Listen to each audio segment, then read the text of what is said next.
Hi guys! So welcome back to my Facebook page, my YouTube channel, or sa TikTok ka man nanonood. So sagutin ko lang yung tanong sa atin ng isa nating followers. Mas better po ba kung may second session after 4 to 6 weeks? Or optional lang po yung second session for brows or lips? Kailangan mo nga ba ng second session?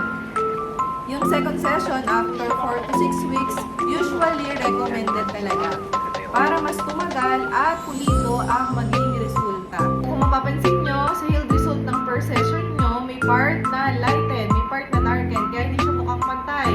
So kaya kailangan bumalik ng second session para mapunan natin lahat ng natanggal na pigment sa skin mo. At ma-achieve mo yung 100% result ng semi-permanent makeup mo. Pero kung happy ka na sa unang session, okay lang din naman, i-skip mo yung second session. Yung second session ay para lamang maging long-lasting at mas maging maganda pa yung resulta ng semi-permanent makeup mo. Yun lang. So, don't forget to follow and like my page for more beauty tips. Yun lang. Bye!